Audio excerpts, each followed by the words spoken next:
Bad faith, for the existentialist, is a form of original sin. One is not born in it, to be sure, but it is so prevalent in the world that it is almost impossible to escape the contagion of bad faith. Bad faith is a lie to oneself. It is a form of self-deception. Sartre has formulated the concept as la mauvaise foi. It is his belief that most of us simply cannot bear the anguish of recognizing that we are free, and that because we are free, we are responsible for whatever we have made of our lives. And so he says, we seek by any means possible to escape from the terror of this dreadful freedom by retreating into the serious world. The serious world is a world where everything is absolute. In it, each man is born into his rightful place. He has his own privileges, which are his due. He knows how to behave because all is defined. And values, too, are clear and absolute, just as clearly marked as articles on a bargain table, each one with its own price. But in reality, Sartre says, we are not living in a serious world. In reality, our position is more like that of a player in a game. He has consented to acknowledge the stakes as worthwhile. He has agreed to abide by the rules, but he knows very well that nothing from outside the game forces him to be there or to choose these rules. And consequently, at any moment, he realizes, he could change the rules of his game, alter the stakes, or choose another game entirely. In this sense, we find that man is not identical with the role that he plays. Sartre has exploited this in a drama known as Kean. Edmund Kean, the Shakespearean actor, has apparently ruined his career the night before by shouting abuses at the Prince of Wales, who was sitting in the audience.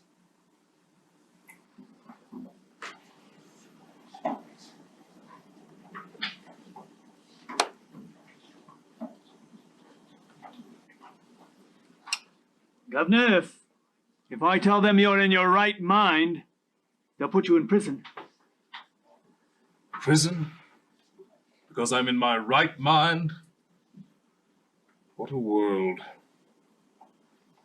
Very well then, I shall go to prison. If you go to prison, you'll never act again.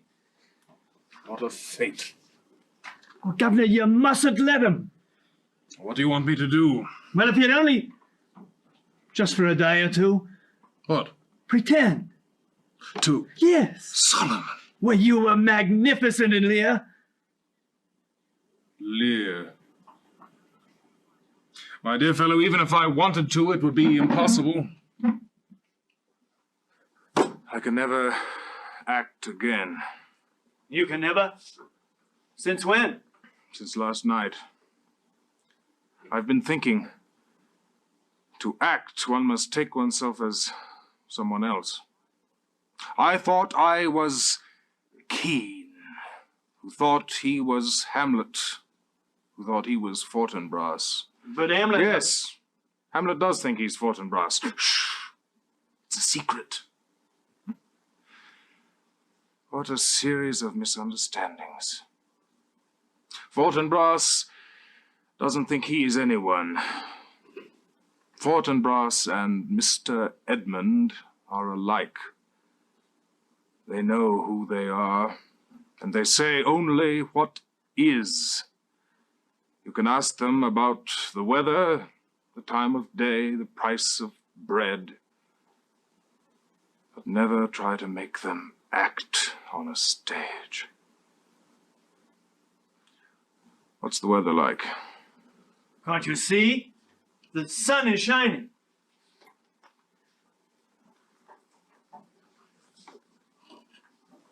Is that your sun? I shall have to grow accustomed to it. Kean's sun was painted on a stage canvas. Solomon, the London sky is a painted cloth. Every morning you opened the curtains.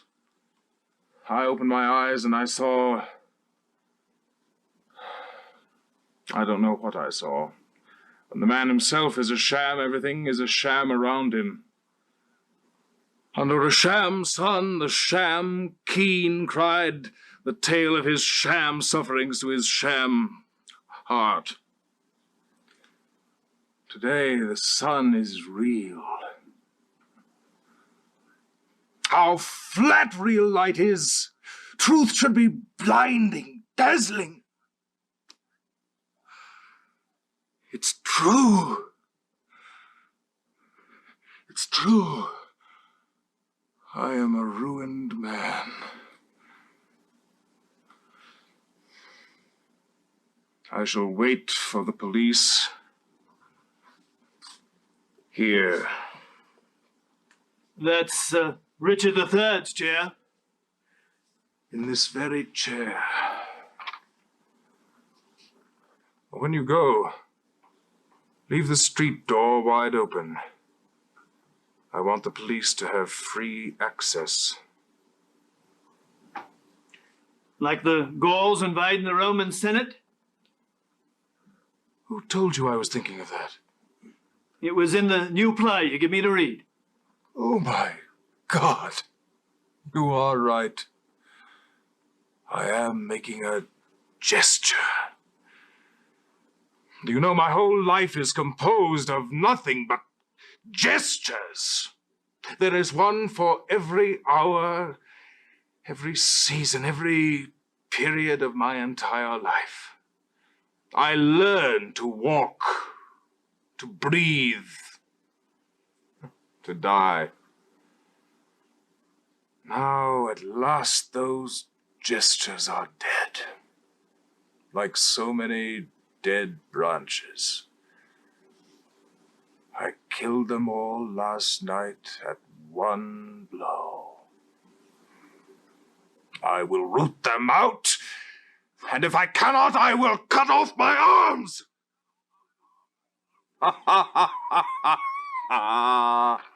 Do you hear? Do you hear? Oh, mountebank. You are going to lead a hard life. You must learn to be simple.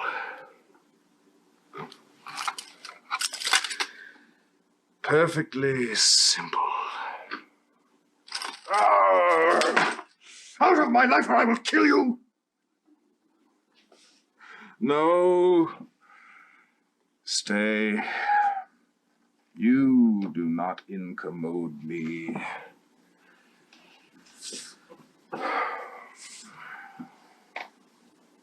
No. You see, the man in the armchair was not me, it was Richard III. And that one is Shylock. Oh, well, it will have to happen by degrees. I will imitate the natural until it becomes second nature.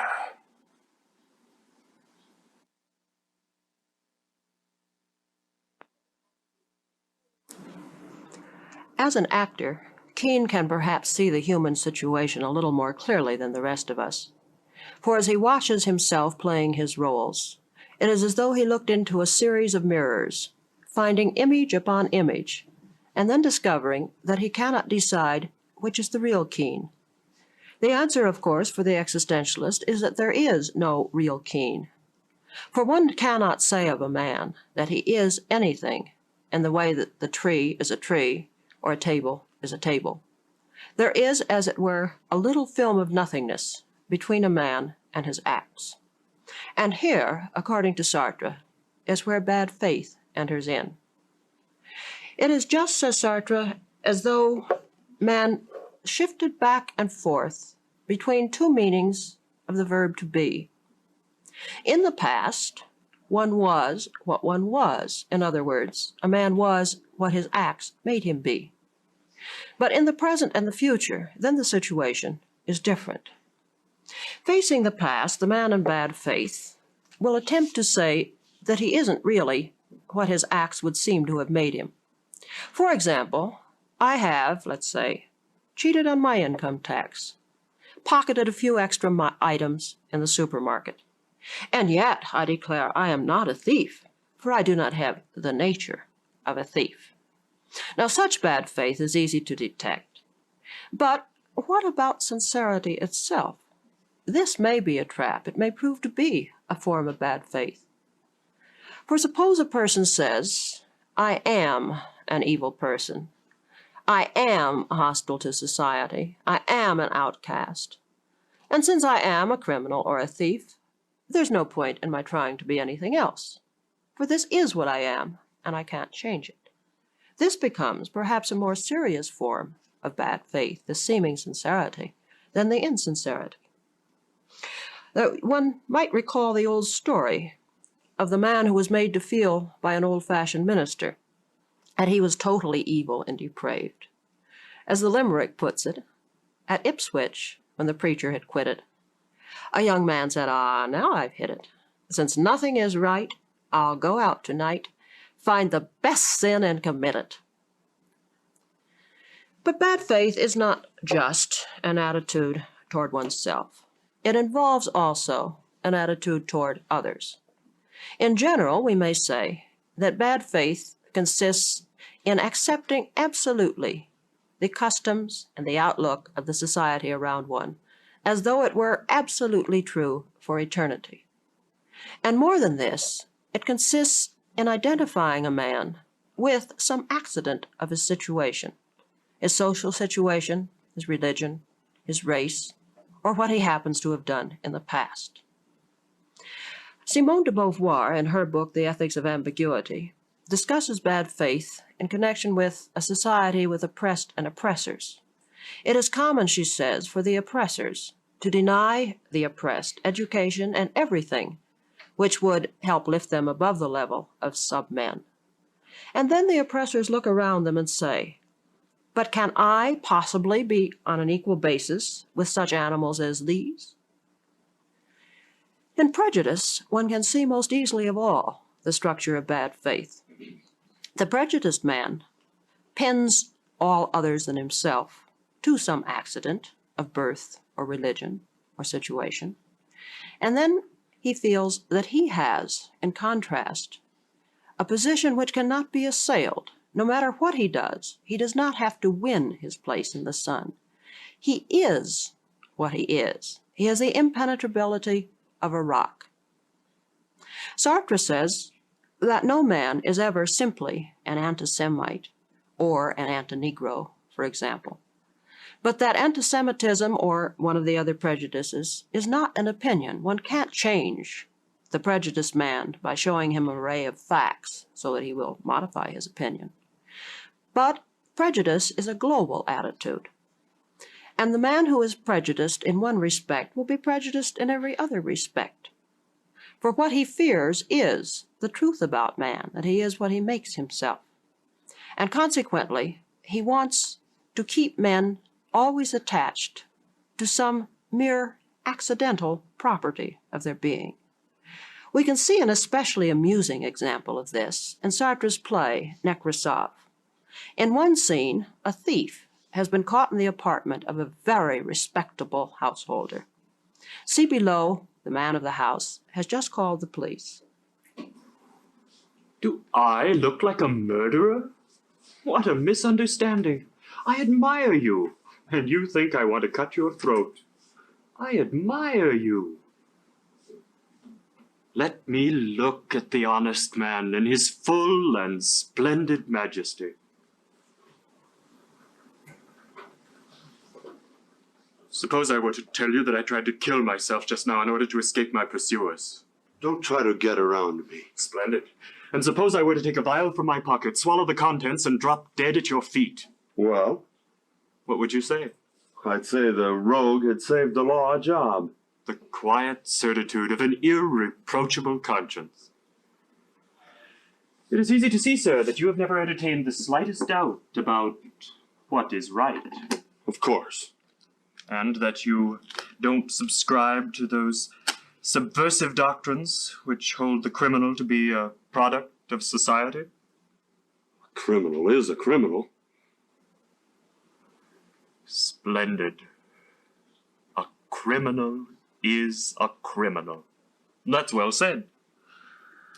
Ah, sir, there's no danger that I touch your heart by telling you the story of my unfortunate childhood. It would do you no good. I had a tough childhood myself. And little you'd care that I'm a victim of the First World War, the Communist Revolution, and the capitalist system. There are others who are victims of all that. Me, for example, and who don't stoop to thieving. You have an answer for everything. Nothing saps your convictions. Ah, sir, with that bronze forehead, those enamel eyes, and that heart of stone, you must be an anti-Semite. I should have known it. Are you a Jew? No, sir, no. And I'll admit to you that I share your anti-Semitism. Don't be offended. Share is going too far. Let's say I pick up the crumbs. Not having the good fortune to be honest, I don't enjoy your assurance. I have doubts, sir. I have doubts. That is the prerogative of troubled souls. I am, if you like, an aspiring anti-Semite. What about the Arabs? You hate them, don't you? That's enough.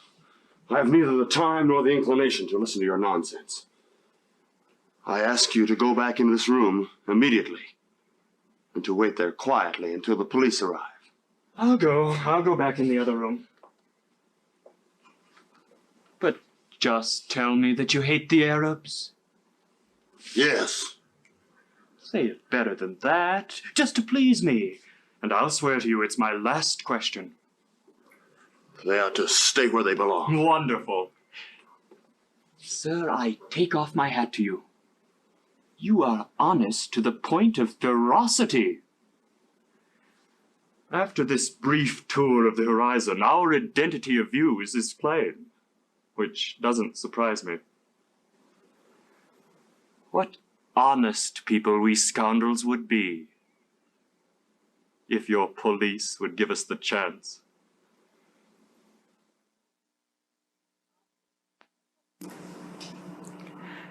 In such obvious examples as this, it may be difficult to see how bad faith can be even self-deception. But more often, the patterns of bad faith are more insidious. The most subtle of all, perhaps, is in a book by Albert Camus called The Fall. The title is applied ironically to the self-recognition of its hero. Clemence was a brilliant defense attorney, and then, at the height of his professional and social success, he felt that everything was undermined, as he had come gradually to see that all of his loudly proclaimed love of humanity, all of his many acts of altruism, were simply manifestations of self-interest, of self-love. And so he gave it all up and went to a bar at the side of the sea, grabbing hold of anyone he could find to listen to him, and launching into a long monologue of denunciation. In part, this was an attack against the whole human race, and Clemence listed, rather gleefully, all of the crimes and atrocities of humankind. And sometimes he became more subtle, pointing out, for example, our inability to love. Have you noticed, he said, that death alone awakens our feelings, how we love the friends who have just left us, how we admire those of our teachers who have ceased to speak, their mouths filled with earth. Then the expression of admiration springs forth naturally. That admiration they were perhaps expecting from us all their lives. But do you know why we are always more just and more generous toward the dead? The reason is simple. With them, there is no obligation. They leave us free, and we can take our time, fit the testimonial in between a cocktail party and a nice little mistress in our spare time. If they forced us to anything, it would be to remembering, and we have a very short memory. No, it is the recently dead we love among our friends, the painful dead, our emotion, ourselves, after all. That's the way man is, my friend. He has two faces. He can't live without self-love. But Clemence's denunciation is not just of mankind in general. As he goes on, he goes more and more into the nature of a personal confession, showing how gradually in his life in Paris he had discovered that every single act was really but one more stone in the monument of self-pride. The crisis, he said, occurred one night as he stood on the bridge over the Seine. From a distance he heard muffled cries for help, and out of fear of danger, and even more, dislike of the necessary discomfort involved, he failed to jump in and save the drowning woman. Then the image shattered, and he fled from Paris to his bar and his listening victim.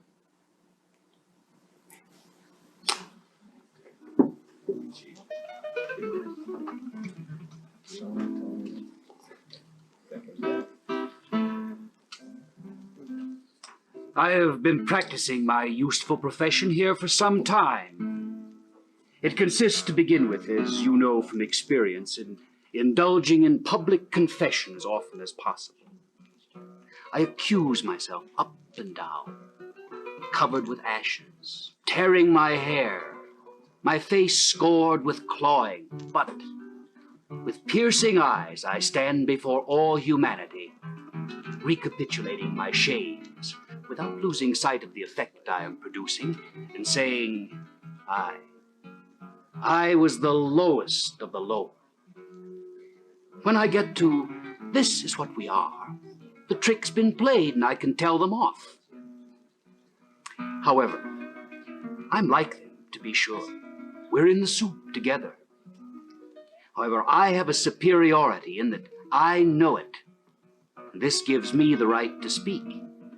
You see the advantage, I'm sure. The more I accuse myself, the more I have a right to judge you. Even better, I provoke you into judging yourself, and this relieves me of that much of the burden.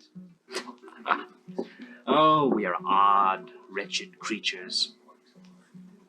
And if we simply look back over our lives, there's no lack of occasions to amaze and horrify ourselves.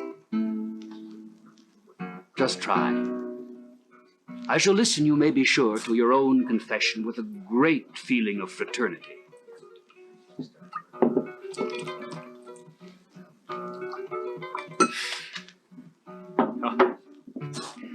Are we not all alike? Constantly talking and to no one. Forever up against the same questions, although we know the answers in advance. Then please tell me what happened to you one night on the quays of the Seine, and how you managed never to risk your life. You, yourself. Utter the words that for years have never ceased echoing through my nights, that I shall at last say through your mouth. Oh, young woman, throw yourself into the water again, that I may a second time have the chance of saving both of us. a second timing. What a risky suggestion. Just suppose, sir, that we should be taken literally. We'd have to go through with it. The water's so cold. But let's not worry. It's too late now. It shall always be too late. Fortunately. The question is whether Clemence at long last really is in good faith or not, whether his grim self-portrait is as he intended, the proper mirror of all mankind. Some critics have said that it is, and that Camus, for his part, in this book, has pronounced his own condemnation of men, and that he is confessing the failure of humanism. One writer has gone so far as to say that the only logical step for Camus would have been to retreat into the church and to confess his need for divine grace, that man cannot go it alone. But this is not what Camus did, and he has made it very clear that these are not the correct interpretations of the fall. There are two things which destroy mankind, he said. The first is that conventional self-righteousness, which, in the name of the easily established morality of society, would pass dreadful judgments against men. And the other is cynicism, which, holding up before man some non-human standard of perfection, would deny to him any of his weaker aspirations for good. Camus says that his hero, with his guilty conscience, with his sense of sin, represents the attitude in Europe which has condemned mankind finally, which ends up by killing and by putting men into concentration camps. This would mean that Clemence actually represented both of the attitudes, both the self-complacent virtue in what we might call his days of grace, and the cynicism at the time of his fall. Camus says, "I detest virtue that is only smugness.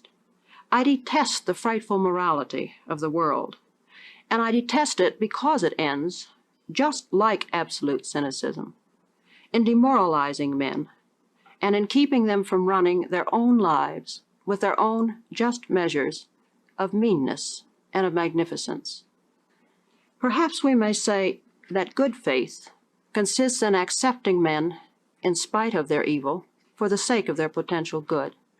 If this is true, then bad faith is any device which either pretends that the meanness is not there in man, or that we should, for any reason whatsoever, give up our never-ending struggle to attain the magnificence.